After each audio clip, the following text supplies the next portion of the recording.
Shalom. Peace be with you. ඔබට සාමය වේවා. ඔබ දැනටමත් දන්නා මම මේ රැඳී ඉන්නේ හෝලි සෙපුල්ක දේවස්ථානයේ. හෝලි සෙපුල්ක සිද්ධාස්ථානය කියන්නේ ඒ හෝලි සෙපුල්ක කියන්නේම ශුද්ධ වූ සොහොන් ගෙය කියන අර්ථයෙන්. එතකොට මට පිටුපසින් තියෙන්නේ යේසුස් වහන්සේ ගේ ශරීරය කුරුසෙන් බාලා තැන්පත් කරලා තිබුණු ඒ සොහොන් ගෙය. ඇත්තටම මේ ස්ථානයේ දැන් මෙතන බිල්ඩින් එකක් හදලා ලස්සනට හදලා තියෙනවා. හැබැයි මේක කල්වාරි කන්ද. ක්‍රිස්තු වර්ෂ 3 වන සියවසේදී බයිසන්තීනු අධිරාජ්‍ය එහෙම නැත්නම් රෝම අධිරාජ්‍ය කිතුදහම් වැළඳගත්තට පස්සේ කොන්ස්ටන්තීනු අධිරාජ්‍යගේ මවතුමිය හෙලේනා මවතුමියට ඕනකමක් ආවා යේසුස් වහන්සේගේ කුරුසිය හොයාගන්න. ඒ විතරක් නෙමෙයි කල්වාරි කන්ද කොහෙද තියෙන්නේ? එතකොට යේසුස් වහන්සේගේ ශරීරය තැන්පත් කරපු සොහොන්ගේ කොහෙද තියෙන්නේ? මේ දේවල් හොයන්න එතුමියට උවමනාවක් ආවා. හැබැයි එතකොට යේසුස් වහන්සේ මරණය පරාජය කරලා උත්ථාන වෙලා ශතවර්ෂ ගණනාවකට පස්සේ තමයි රෝම අධිරාජ්‍ය කිතුදහම් වැළඳගන්නේ. එතෙක් ක්‍රිස්තියානින්ට පීඩා කරපු එක තමයි සිද්ධ කරේ. මුල් ක්‍රිස්තියානි යුගයේ කිතුණවන්ට ඒ කියන්නේ අපොස්තලවරුන්ට සහ ඒ කාල සීමාවේ යේසුස් වහන්සේගේ අනුගාමිකයන්ට මේ සොහොන්ගේ එහෙම නැත්නම් මේ කුරුසය යේසුස් වහන්සේ යන ගහපු කුරුසය රෙදි කැබැල්ල ඕවා ගැන ලොකුවට වද වෙන්න උවමනාවක් තිබුණ නැහැ. මොකද ඒගොල්ලෝ යේසුස් වහන්සේ ඇස් දෙකෙන් දැක්කා, උන්වහන්සේත් එක්ක කතා කරා, උත්ථානයෙන් පස්සෙත් උන්වහන්සේත් එක්ක ආහාර ගත්තා. එතකොට මේ දේවල් එයාලට කිසි වැදගත්කමක් තිබුණ නැහැ. හැබැයි ඔය යේසුස් වහන්සේගේ ශ්‍රී සලුධාතුව නම් මම හොයලා බලපු විදිහට අපොස්තලවරයෙක් අතේ තිබිලා ඒක අතින් අතට ගිහිල්ලා දැන් ටියුරින් නගරේ ඒ සලුධාතු දේවස්ථානයේ තැන්පත් කරලා තියෙනවා. ටියුරින්හි සලුව කියන්නේ අපි ඒකට. මම ඒ ගැන වෙනම වීඩියෝ එකක් කරා ශ්‍රී සලුධාතුව. ඔබට ගිහිල්ලා බලන්න පුළුවන් ඒක. ඉතින් මේක මෙහෙම තියෙනකොට ක්‍රිස්තු වර්ෂ 380 දී පමණ හෙලේනා මවතුමියට උවමනාවක් එනවා ජෙරුසලමට එන්න. ඉතින් මේ කතාව මම වීඩියෝ අතරතුර ඔබට කියන්නම්. ඒ විතරක් නෙමෙයි. දැන් ඔය අපේ මුස්ලිම් සහෝදර සහෝදරියෝ ඉන්නෝනේ. එයාලා කියන එක දෙයක් තමයි යුදෙව් බයිබලයේ යේසුස් වහන්සේ ගැන මරියතුමිය ගැන මොකුත් සඳහනක් නැහැ. හැබැයි කුරානයේ ගැන සඳහනක් තියෙනවා. ඒ නිසා අපි ක්‍රිස්තියානිකාරයන්ට කතෝලිකයන්ට ආදරෙන් සලකනවා. එහෙම දෙයක් කියනවා. හැබැයි ඒ කතාව දැන් තමයි ඔක්කොම කියන්නේ. හැබැයි ඒ කාලේ මෙතන තිබිච්ච හෙලේනා මවතුමිය හොයාගත්තු කුරුසයට සටන් කරපු යුගයක් තිබුණා. අවසානයේදී දැන් මේ හෙලේනා මවතුමිය හොයාගත්තු කුරුසෙන් කොටසක් එතුමිය රෝමයට අරන් ගියා. වැඩි කොටසක් ජෙරුසලමේ තමයි මේ සිද්ධාස්ථානයේ තමයි තැන්පත් කරලා තිබුණේ. නමුත් මේ ස්ථානය මුස්ලිම් ආක්‍රමණ කීපයකටම ගොදුරු වුණා. ඒ කුරුසය ගෙනියන්න සහකේතුනුවන් ඝාතනය කරන්න. මොකද අපි දන්නවා එකවරක් පාපාංශගේ මූලිකත්වයෙන් ක්‍රූසේඩ් එහෙම නැත්නම් කුරුස යුද්ධය ඇති කරා. ඒ කුරුස යුද්ධය ඇති කරේ කුරුසයගෙන ආපහු අරගන්න. කුරුසය ආපහු අරගෙන මේ දේශස්ථානෙට ගේන්න. ඉතින් ඔය වගේ ගොඩක් දේවල් තියෙනවා කියන්න. වීඩියෝ අතරතුර මම මේ දේවල් කියන්නම්. රෝම පරිපාලනයේ තිබිච්ච දණ්ඩ නීති සංග්‍රහයේ ඉහළම දේ තමයි පුද්ගලයෙකු එල්ලා මැරීම. ඒ එල්ලා මැරීමට ඒ කාලේ කුරුසයක් පාවිච්චි. ඒ කුරුසයක තමයි යේසුස් වහන්සේ එල්ලා මැරුණේ. එතකොට මේ කුරුසයක් සාමාන්‍යයෙන් එක පුද්ගලයා ඒ කුරුසය කීප දෙනෙකුට කීප වතාවක් පාවිච්චි කරන්න පුළුවන් විදිහට හදලා තිබුණේ.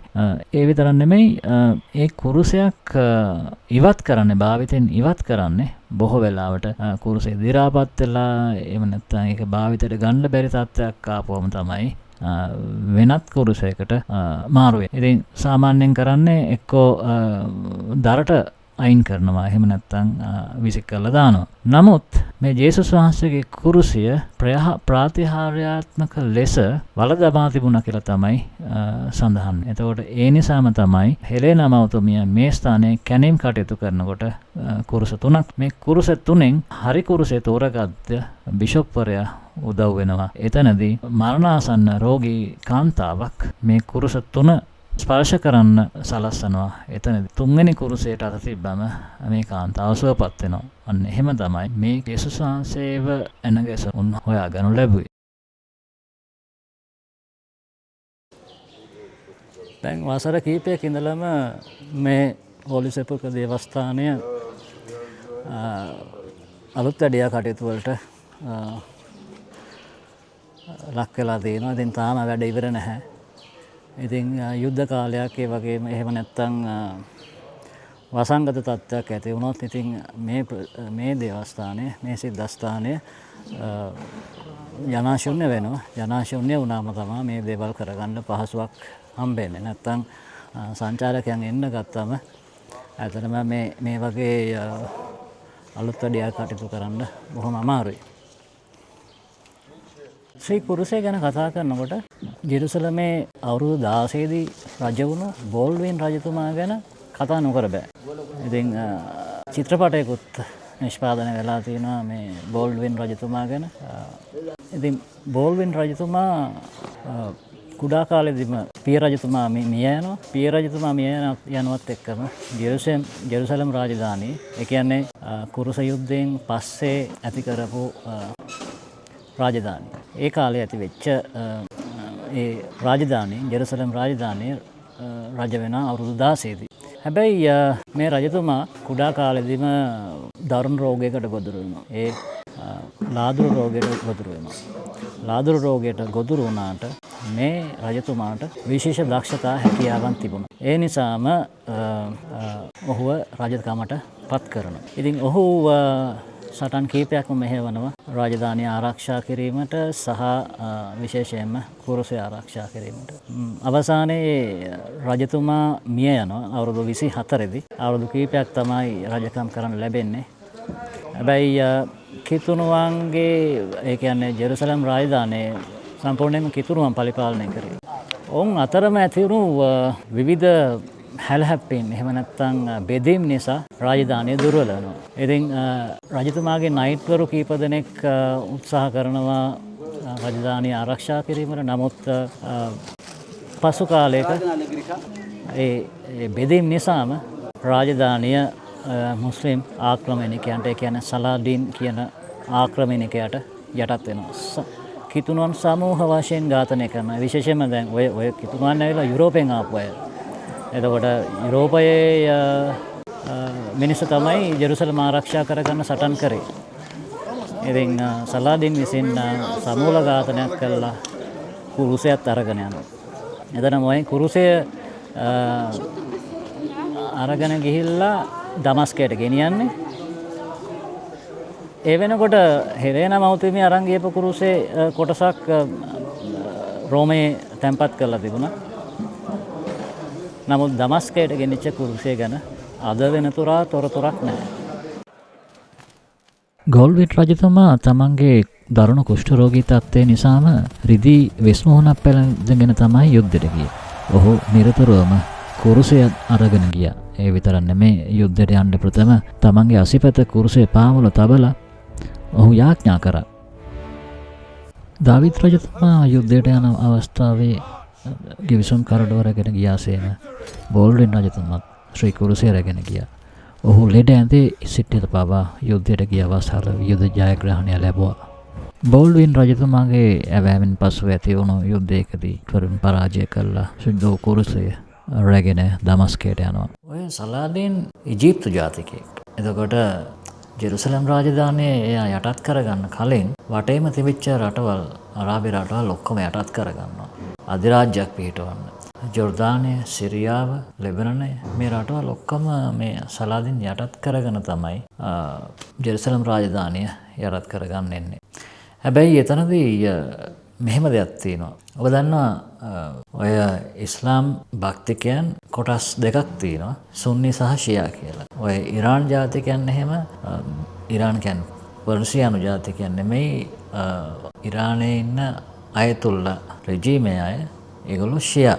එතකොට ෂියා කියන්නේ බොහොම රැඩිකල් කට්ටියක්. නමුත් සුන්නි ගත්තම සුන්නි එහෙම නැහැ. නමුත් ඔය නිතරම සුන්නි ෂියා ගැටුම් ලෝපුරා ඇතිවෙච්ච වාර ගණන අනන්තයි.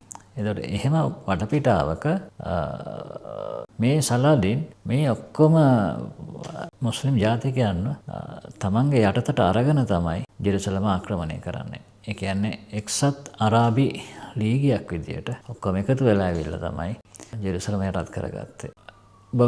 ඔබට මම කලින් කිව්වා ජෙරුසලම් රාජධානිය ඇතුලේ කිතුණුවන් අතර බෙදීම් ඇති වුණා කියලා. ඒක වාසියට අරගෙන තමයි සලාදීන් ජෙරුසලම ආක්‍රමණය කරේ. එතකොට මේ අතීත කතා දිහා බලපුවාම අපට තේරුම් ගන්න පුළුවන් එක දෙයක් තමයි ඊශ්‍රායලයේ මේ ශුද්ධ දේශය කවුරු පාලනය කරත් ඒ කියන්නේ දැන් බැබිලෝනියාව යුගයේ ඉඳලා බැබිලෝනියාවේ විප්‍රවාසයේ ඉඳලා අනන්ත වාර ගණනක් මේ දේශය විජාතිකයන්ට යටත් වෙලා තිබුණානේ. එතකොට ඒ හැම කාලෙකදීම මේ බින් කොටස හැමෝටම ප්‍රශ්නයක් වෙලා තිබුණා. එතකොට කිතුදහම ආරම්භ වන්නේ පළවෙනි සියවසේ පැතිරෙන්න ගන්න. එතකොට ඊජිප්තුව, ජෝර්දානය, සිරියාව, තුර්කිය, ලෙබනනය, ඉරාකය මේ හැම රටකකටම කිතුදහම පැතිරුණා. එතකොට කිතුණු වටිනාකම් මේ රටවල තිබුණා. හැබැයි ඔය ඉස්ලාම් දහම ආරම්භ වුණාට පස්සේ කියන්නේ ක්‍රිස්තු වර්ෂ 600 දී පමණ මේ රටවල් ඔක්කොම මුස්ලිම් ආක්‍රමණයට යටත් වුණා. එතකොට මේ අරාබි ජාතික කිතුණුවන් මොහමඩ්තුමාගේ කඩුවේ බලයට රටවල් ටික යටත් වුණා. ඉතින් ඒකම හේතුවක් වුණා ඔටෝමෝන් යුගය ගත්තම යුරෝපය පවා ආක්‍රමණය කරන්න ඔවුන් පසබට වුණේ නැහැ. හැබැයි එක්ස්රාජ් රාජධානිය පෙරමුණ ගත්ත නිසා යුරෝපය අද බේරලා තියෙනවා. නැත්තම් යුරෝපයත් මුස්ලිම් වෙලා ඉවරයි. හැබැයි දැන් ඒ කියන්නේ එදා කඩුවෙන් කරන්න බැරිද අද ලස්සනට ජන අනුපාතය වෙනස් කරමින් කිතුණුවන්ගේ තියෙන හොඳ හිත කරුණාව දයාව ආදරය තමන්ගේ වාසියට අරගෙන සරණාගත මුවාවෙන් රැඩිකල් ඉස්ලාමික භක්තිකයන් මේ රටවල් වලට රිංගලා ඒ රටවල් දැන් ඉස්ලාම් කරණයට යටත් වෙමින් යනවා. එතකොට ඉස්ලාම් ෆෝබියා එකක් කියලා නෙමෙයි ඇත්තටම ඒක එහෙම අවදානමක් තියෙනවා. ඒ අවදානම තියෙන නිසා තමයි දැන් ඉරානය ගත්තොත් එහෙම ඊශ්‍රායලය විනාශ කරන්න සිහිනය තමයි දකින්නේ.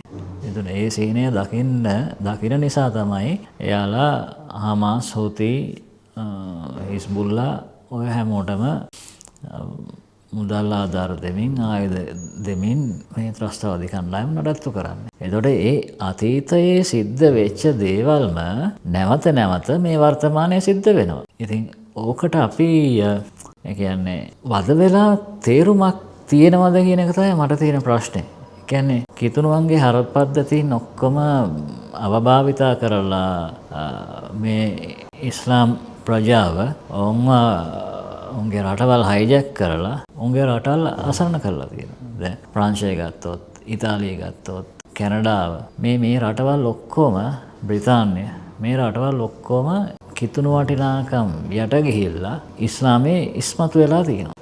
ඉතින් ඒ නිසාම ජාත්‍යන්තර ප්‍රශ්නකද දැන් අපි කියමුකෝ ඇමරිකාව ඉරාන ප්‍රශ්නෙට මැදිහත් වෙලා තියෙනවා. ඊශ්‍රායල සමග ඊශ්‍රායලය විනාශ කරන්න 1979 ඉඳලම කටයුතු කරන ඉරානයට විරුද්ධව ඇමරිකාව පියවර අරන් තියෙනවා. හැබැයි දැන් හෝමුස් සමුද්‍ර සංධිය වහපු දෙයත් එක්ක ප්‍රංශයට බැරි වෙලා තියෙනවා හමුදා එවන්න. එංගලන්තයට බැරි වෙලා තියෙනවා. ඒ ඇයි තමන්ගේ රටවල් වලට පාලනයකින් තොරව ආපු මුස්ලිම් සරණාගතයන්ව ගෙන්නගෙන දැන් තමන්ගේ ස්වාධීනත්වය නැති වෙලා තියෙනවා. ඉතින් ඒක තමයි අපි නිරතුරුවම කියන්නේ ලංකාවෙත් අපි මේව දේවල් වෙන්න දෙන්න හොඳ නැහැ. ඉතින් මම දැක්කා පහුගිය දවසක ඊයේ තිබුණේ හජ් උත්සවේ. එතකොට ගෝල් ෆේස් එකේ දේවල් සිද්ධ වෙනවා. ඉතින් එංගලන්තේ වර්ෂන් 2 මොකද එංගලන්තේ පාරේ තමයි ඒගොල්ලෝ ලොකු පල්ලි තිබුණාට පාරේ තමයි ඇවිල්ලා වාහන පාරවල් වහගෙන මිනිස්සුන්ට හිරිදහරයක් වෙන විදිහට කටයුතු කරන්නේ. ඉතින් මේ දේවල් කොහොම පාලනය කරන්න පුළුවන් ඒද දන්නේ නැහැ. හැබැයි ඊශ්‍රායලය ගත්තොත් එහෙම මුළු ලෝකෙම මොනවා වුණත් ඊශ්‍රායලය මේ දේවල් වලට ඉඩ දෙන්නේ නැහැ. එතකොට දැන් ඔක්තෝබර් 7 ප්‍රහාරය ගත්තොත් එහෙම ඔක්තෝබර් 7 ප්‍රහාරයේ ඒ සම්බන්ධ වෙච්ච හැම ත්‍රස්තවාදියෙක්ම පසුපස හඹා යනවා ඊශ්‍රායල් හමුදාව මොසාඩ් එක. ඒක එක්කෙනාව අයින් කරනවා. ඉතිහාසය පුරාම සිද්ධ වෙලා තියෙනෙත් ඒකයි. අපිට මතක නම් ඔලිම්පික් උත්සවයට සම්බන්ධ වෙච්ච ක්‍රීඩකයින්ව ඒ ගුවන් යානය විනාශ කරා. එතකොට ඒක පිටපස්සේ හිටපු ත්‍රස්තවාදීන් වයස කීයක වුණත් කමන්නේ ඊශ්‍රායල හමුදාව ඒගොල්ලන්ව ට්‍රැක් කරලා අදාළ දඬුවම ලබා දීලා තියෙනවා. ඉතින් තවත් මේ වගේ වීඩියෝ එකකින් යලි හමු වෙන්න බලාපොරොත්තු වෙන සමු ගන්නවා ඔබ සැමට ජේසු පිටයි.